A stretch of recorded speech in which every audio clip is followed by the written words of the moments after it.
नमस्कार, आप देख रहे हैं जी मध्य प्रदेश छत्तीसगढ़। आपके साथ मैं हूं शुभ्रा सुमन। सुकमा के चिंता गुफा में 14 जांबाज जवान नक्सलियों से लड़ते हुए शहीद हो गए। कईयों ने घायल होने के बावजूद घने जंगलों में डटकर उनका मुकाबला किया। रायपुर के जिस अस्पताल में घायल जवानों का इलाज चल रहा है, उस अस्पताल में जाकर जी मीडिया ने जानने की कोशिश की कि आखिर उस शाम को हुआ क्या था। किस तरह सीआरपीएफ के जवानों को नक्सलियों ने चारों तरफ से घेर लिया और ताबड़तोड़ फायरिंग की। पूरे मुठभेड़ की कहानी सुनिए एक जांबाज जवान की जुबानी। वहाँ पे फंसता है वही बता सकता है। नक्सलियों ने चारों तरफ से घेर लिया और ताबड़तोड़ फायरिंग की। पूरे मुठभेड़ की कहानी सुनिए एक जांबाज जवान की जुबानी। वहाँ पे फंसता है वही बता सकता है कि कितनी दर्दनाक होती है। एक तरफ खून की होली होती है तो दूसरी तरफ पटाखे की दीपावली होती है। ये एक जवान का दर्द है, उस जवान का दर्द जो हमारे लिए, आपके लिए अपनी जान जोखिम में डालकर नक्सलियों से लोहा लेता है। रायपुर के रामकृष्ण केयर अस्पताल में भर्ती घायल कोबरा बटालियन 206 के जवान चंदन कुमार की जुबानी हम आपको खौफनाक चिंता गुफा मुठभेड़ की कहानी सुनाते हैं। लेकिन पहले एक बार फिर सुनिए जवान चंदन का दर्द। वहाँ पे फंसता है वही बता सकता है कि कितनी दर्दनाक होती है। एक तरफ खून की होली होती है तो दूसरी तरफ पटाखे की दीपावली होती है। तो सर हम जान सकते हैं कि क्या दर्दनाक स्थिति होती है। स्थिति तो वो होती है ना सर जो मौके पर दिया जाता है। अभी तो मैं कुछ भी बता दूं वो स्थिति चला जाएगा कि ऐसे है ऐसे ऐसे। इन स्थिति तो भयानक होती है जो भी होती है। तो सोमवार को चंदन और उसके जैसे सैकड़ों जवान चिंता गुफा इलाके के जंगलों की खाक छान रहे थे। तभी अचानक नक्सलियों ने चारों दिशाओं से इन पर ताबड़तोड़ फायरिंग शुरू कर दी। सर तकरीबन 6-7 घंटे गोलियां चली। हमारा सर्च ऑपरेशन चल रहा था 2 नाइट पहले से। तो हम ऑपरेशन करके रिटर्न हो रहे थे। तो रिटर्न होने के बाद सर्च ऑपरेशन के दौरान कुछ नक्सली ने घात लगाकर बैठे हुआ था। वो हम लोग के ऊपर हमला किया। चंदन ने खूनी मुठभेड़ के उस खौफनाक पल से जुड़ी एक एक बात बताई। मुठभेड़ वाली जगह कितनी वीरान और जंगली थी। घायल होने के बाद कैसे उसके बाकी साथी उसे कैंप लेकर आए। चंदन ने ये सब कुछ बयान किया। वहाँ से हमारी जो कैंप है चिंता गुफा सीआरपीएफ की पोस्ट है, वहाँ से तकरीबन 9 किलोमीटर दूर है। तो सर हमने जवानों की सहायता से हम वहाँ 9 किलोमीटर पैदल चल के गए। चंदन की माने तो नक्सली गांव वालों के भेष में गांव में रहते हैं। ऐसे में नक्सलवाद को खत्म करने के लिए सुरक्षा बलों और जवानों को और ज्यादा अधिकार मिलने चाहिए। तो यहाँ की स्थिति ये होती है छत्तीसगढ़ के जितने भी वो सुकमा डिस्ट्रिक्ट का है कि आप वहाँ पे सर्च करने जाओगे तो हर एक घर में ताले बंद मिलते हैं और सिर्फ एक बुढ़िया बाहर बैठी हुई रहती है लेडीज। उसके अलावा कोई भी व्यक्ति वहाँ नजर नहीं होता है। तो हमारा फोर्स मजबूरन होकर वहाँ से रिटर्न होना पड़ता है क्योंकि हमारे पास कोई पावर नहीं होता। अगर हम ऑपरेशन कर रहे हैं तो हमें स्पेशल पावर दिया जाए कि हम उस ताले खुलवा के भी घर को देख सकें, सर्च कर सकें उसको। अस्पताल की बेड पर लेटे चंदन का दर्द बातों बातों में छलक उठता है। उसे शिकायत इस बात की है कि नक्सली चाहे उन्हें निशाना बनाकर अंधाधुंध फायरिंग करते रहें, लेकिन देश का मानवाधिकार कानून तब भी जवानों के हाथ बांधे रखता है। कि हमारा हाथ जो मानवाधिकार के थ्रू बांध दिया गया, यही मजबूरी का उग्रवादी फायदा उठा देते हैं। और वो वहाँ की जो घटना है वो पूरे बूढ़े फैमिली बच्चों को आगे कर दिए और नक्सली पीछे से वार किए हमारे ऊपर और हम मजबूरन उन लोग को झेलना पड़ा। ऐसा नहीं कि मुठभेड़ में सिर्फ जवान ही शहीद हुए। जवानों की जवाबी फायरिंग में दर्जनों नक्सली भी मारे गए। जवान अपने साथ नक्सलियों का शव क्यों नहीं ला पाए, चंदन उसकी भी वजह बताते हैं। तकरीबन हमने 25-30 नक्सली भी मारे। अपने कैजुअलिटी को बचाने के लिए, वापस लाने के लिए हम उनका शव बरामद नहीं कर पाए क्योंकि पहले अपना जो भाई होता है उसको बचाया जाता है, पराये को कौन लेके आता है। तो उनके जो हमने यूवीजीएल फायर किए या जो फायर किए तो उनके किसी का सब पेड़ पे टंगा हुआ, किसी का हाथ इधर उड़ा हुआ, तो कितने को मैं उठा कर लाऊं। पहले अपने बंदे को हमने निकाल कर लाया। इसी कारण से हम उग्रवादियों का शव नहीं ला पाए। मुठभेड़ में घायल 10 जवानों का अस्पताल में इलाज चल रहा है। सभी की हालत खतरे से बाहर बताई जा रही है। जवानों की इच्छा ठीक होकर फिर से नक्सलियों से लोहा लेकर उन्हें हराने की है।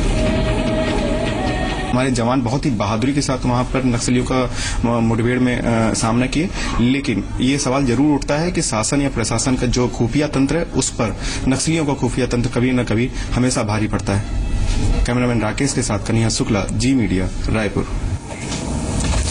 तो कई जवान इस पूरी घटना में शहीद हुए, कई जवान घायल हैं, लेकिन सवाल वहीं पर खड़ा हुआ है कि आखिर सरकार की जो नीति है वो जमीन पर कब सही साबित होती हुई दिखाई पड़ेगी, कब नक्सलवाद से हमें निजात मिलता हुआ दिखाई पड़ेगा। हम बातचीत करेंगे, हमारे साथ 2 संवाददाता जुड़े हुए हैं।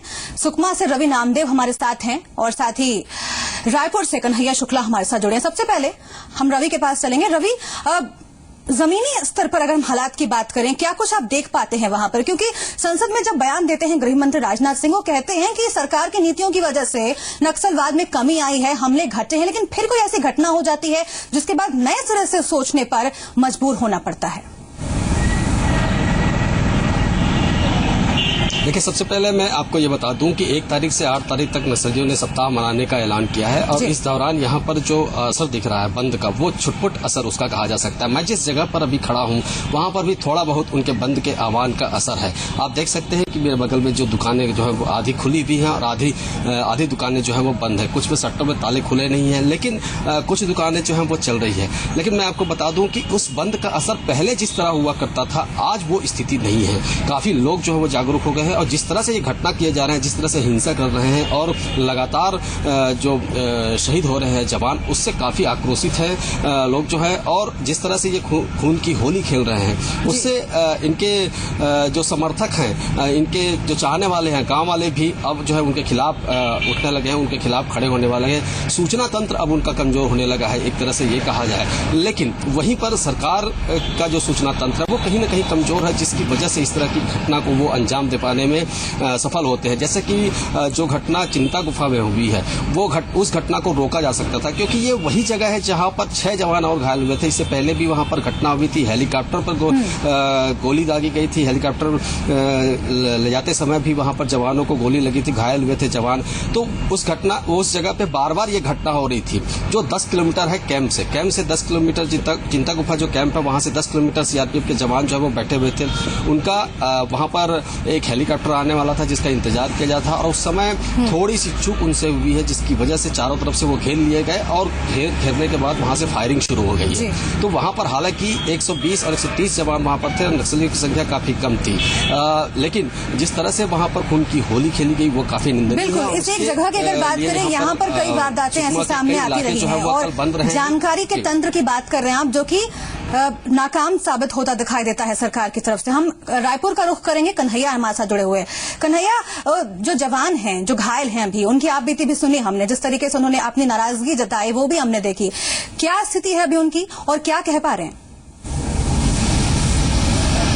सुब्रा, मैं आपको बता दूं कि यहाँ पर सुकमा में जो नक्सली हमला हुआ था उसमें 10 जवान यहाँ पर रामकृष्ण केयर अस्पताल में इसमें उनका इलाज चल रहा है। लेकिन जो तस्वीर आज मैंने देखी, जो उनकी आंखें में जो मैंने आंसू देखे, जो उनका गुस्सा देखा, वो एक बहुत ही दुर्भाग्यपूर्ण तस्वीर है हमारे देश के लिए, हमारे राजनेताओं के लिए। उनको इस चीज को समझना चाहिए। हमारे जो जवान है वो बहुत बहादुरी के साथ वहां पर नक्सलियों के मुठभेड़ में नक्सलियों का सामना कर रहे थे। लेकिन अगर आज उनके मन में गुस्सा है किसी चीज को लेकर के और एक नक्सली जो हमले में जवान घायल होता है, उसका सबसे बड़ा दर्द होता है कि उसके जो साथी होते हैं, जो उनके साथ होते हैं, जो उस ऑपरेशन में उनके साथ रहते हैं, उनका जब उनको नक्सली हमले में वो शहीद हो जाते हैं, तो जो उनका शरीर होता है उसको वो अपने कंधे पे ढो करके लाते हैं। ये एक जो पल होता है वो सबसे दर्दनाक पल होता है एक जवान के लिए। लेकिन जितने भी जवान वहां पर इसमें जिनका इलाज चल रहा है, वो गुस्से में है, क्योंकि कहीं ना कहीं वो सिस्टम को भी इस चीज का दोषी मानते हैं। वो कहते हैं कि मानव अधिकार ने उनके हाथ बांध रखे हैं, आखिर वही क्यों नक्सलियों का हमेशा शिकार बनते हैं। अगर उनको ऑपरेशन की छूट दी जाए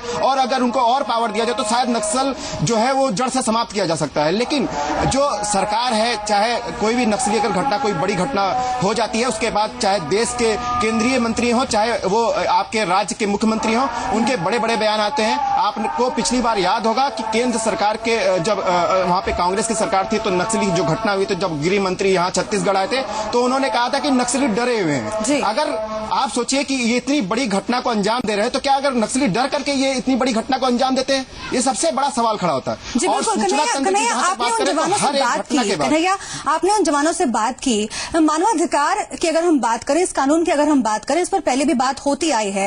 इस केस में, इस स्पेसिफिक केस में क्या कुछ लगा जवानों को? क्या होना चाहिए था? किस तरह के कानून ने उनके हाथ बांधे? और जब ये घटना हुई, जब नक्सलियों ने हमला किया, क्या कह पा रहे हैं जवान? क्या कुछ वहां पर कर सकते थे जो कि कानून की वजह से, मजबूरियों की वजह से नहीं किया जा सका?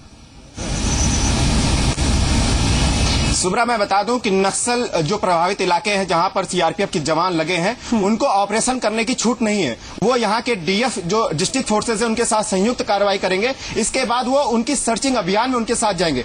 अभी यहां पर छत्तीसगढ़ में नक्सलियों को खत्म करने के लिए जो अभियान चलाए जाने चाहिए, जो छूट देनी चाहिए थी, जो सरकार को, जवानों को जो उनको बताना चाहिए था कि नहीं आप नक्सलिज्म को खत्म करने के लिए एक कड़ा रुख अपना सके, उस तरीके की कोई भी कार्रवाई सामने आज तक नजर नहीं आई है। जब तक डिस्ट्रिक्ट फोर्सेज के साथ मिल करके जो सीआरपीएफ के जवान हैं वो सर्चिंग अभियान में जाते हैं और हर बार नक्सलियों का वो निशाना बनते हैं।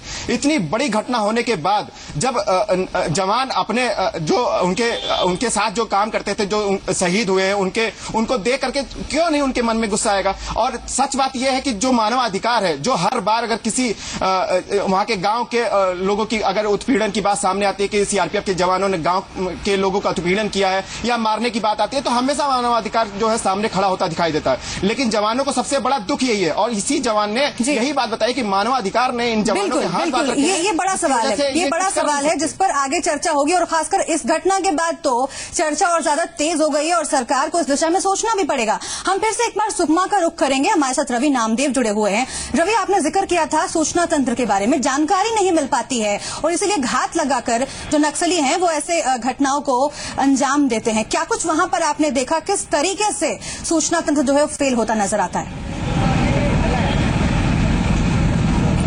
देखिए शुभ्रा, मैं आपको बता दूं, जब भी इस तरह की कोई घटना होती है तो ये बार बार एक्सरसाइज होता है कि सूचना तंत्र कहां पर कमजोर हुआ है उनका, और हर बार यही बात सामने आती है कि राज्य सरकार के पास जो सूचना आती है वो केंद्र की सुरक्षा एजेंसियों के पास नहीं जा पाती है, और यदि केंद्र की सुरक्षा एजेंसियों के पास सूचना है तो वो राज्य के पास नहीं आ पाती है, और सामंजस्य जो तालमेल दोनों में होना चाहिए वो तालमेल दोनों के बीच नहीं बन पाता है, जिसकी वजह से इस तरह की स्थिति आती है और ये बार बार इस तरह की गलती जो है वो दोहराई जा रही है। तो जो अफसर हैं, जो जानकार हैं, नक्सल जानकार हैं, नक्सल मुठभेड़ के जानकार हैं, जो लोग सुरक्षा एजेंसी के जानकार लोग हैं, उनका ये कहना है कि दोनों के बीच तालमेल और सामंजस्य बहुत जरूरी है। बिल्कुल, तालमेल और सामंजस्य की कमी है और उसकी वजह से जवानों को अपनी जिंदगी गंवानी पड़ती है। कितने जवान शहीद हुए हैं, होते आए हैं पहले, और इस घटना के बाद तो और